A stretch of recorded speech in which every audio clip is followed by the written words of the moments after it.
first question will go to Cam. Hey, Trez, how's it going, Chief? All good. So I got a couple questions for you, if you don't mind. I saw that you were reading a book of quotes.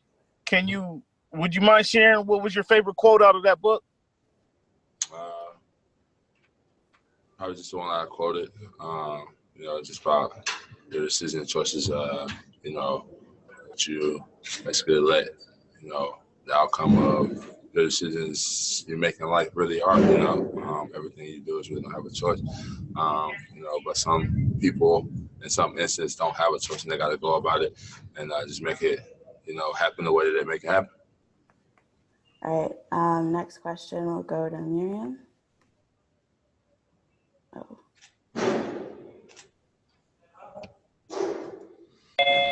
Hi, Trez. Good to see you, man. How you doing? I'm doing okay. Hope you're hanging in. Looks like you're having fun fishing and whatnot. Yeah, right on. Hey, my question for you, I guess a lot of people have been talking about the hotline, and I wondered what your feelings are on sort of having a hotline to report things and whether you would use it or just kind of like what your thoughts are on that thing. Come on now. Like I'm a player that has used that hotline. I haven't used that hotline, honestly. To each his own, man. Whatever people try to do, it's up to them. Like the quote I just said, everything that you do is really up to you. It's your choice and your decision that you make. I've been chilling. I've been enjoying my teammates. We've been fishing. Me, PG, and Reggie been getting after it. So we've been finding ways to stay sane and just basically build our team camaraderie and just grow together as a team. Cool. Thanks, man. Next one from Om. Hey, Trez, great seeing you again, man. Got two questions. One, your teammate said the most interesting thing that guys brought to Orlando was what you brought, the portable sauna. I was wondering what the thinking was behind that. How do you use it? And the second question is, how do you think you guys are playing so great before the hiatus? How do you think the hiatus has affected your championship run? Has it made it better, or will it impact in a different way? To answer the first question, I use it, basically just, detoxing and just cleansing out the body, getting a real good sweat in on the off days that we're not really doing anything and getting out there on the court.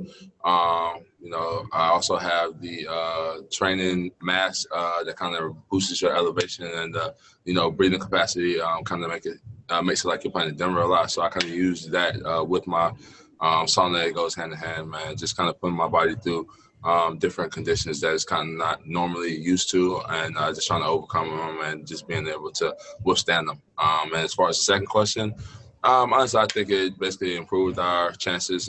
We got guys who were able to, get the rest that they needed, was able to rehab their body and actually get back into, tremendous recovery stage that they weren't able to, withstand with the games that we were having and the way that it was going, traveling and things like that.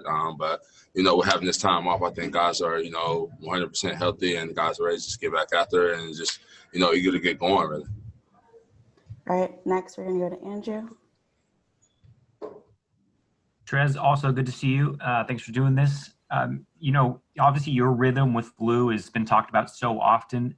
And in past off seasons, you guys get to go do runs together in Atlanta and whatnot. What's it been like getting that rhythm back during a time when you haven't been able to play with him? Honestly, I don't think it's something that we've lost. That's something that we've built up over time, and the chemistry that we have with one another is something that we kind of gelled and grew with over years. I really don't think it's something that you can lose just over a couple of months time period, especially when, before we actually came back out here, we was able to kind of solidify our own little space and just kind of still get after it with one another. Guys who were still testing negative throughout the testing process, So I think we still was able to get after it, still hoop and get after it and get active. So, I really don't think we really lost anything, honestly. All right, next we're going to go to Dan. Hey, Trez. I'm curious. One of the things that sort of the bubble provides for people is a lot of free time and a lot of time to yourself.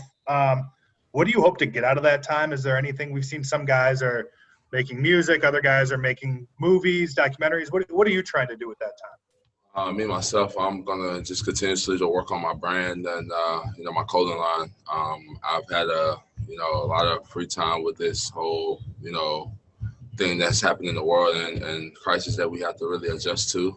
You know, I was able to go and, you know, be with my family and just enjoy that time, but really just sticking to my brand. You know, I got 2 clothing lines that I'm real passionate about, and my Underdog clothing brand, and then the new brand that I'm pushing in the outer world is a higher tier fashion, more is men's clothing, but, you know, working with jeans, jackets, just all different type of stuff. And I was able to link with Brandon Jennings, who is a guy who was in the NBA, but who's crossed over and just taking his brand to a whole completely different level in the fashion world, and that's what he's really passionate about and what he's actually doing. So, you know, that's what I'm real big into, and I think, you know, with linking with him and the mindset that he has and where he's, you know, brought his brand from you know, the start of tough crowd to where it is now, I think I'm going to have, you know, some great insight, and definitely ready and looking forward to get, you know, diving more into that. Okay, last one's going to be Charlie. Hey, Trez. We've heard a couple people refer to the bubble as kind of like a big AAU tournament, and I'm curious, how would you describe the vibe in there? And if it's like that, how so? I think more so because the surroundings and you know, every guy who's, you know, been through this basketball process has, you know, somewhat played on the AAU circuit or know about it, and, you know, everybody knows that the showcase and the nationals are done here, and, you know, I think for the AAU field, I think guys are kind of more so looking towards when we get into game forms and, you know, not having fans and stuff in there. You know, those are things that you have to kind of go through and endure the process of playing AAU and, you know, coming up, starting in the programs and, you know, it's trying to build your name. So you have those times where you're in gyms where guys don't have really that many fans there, hardly no coaches. So you just got to, you know, bring your own energy in order to play and still will your team to a win. So I think that's more so what guys are kind of, you know, speaking towards when they say AAU games and things like that. All right, thanks so much, guys. Have a good practice. Thank you.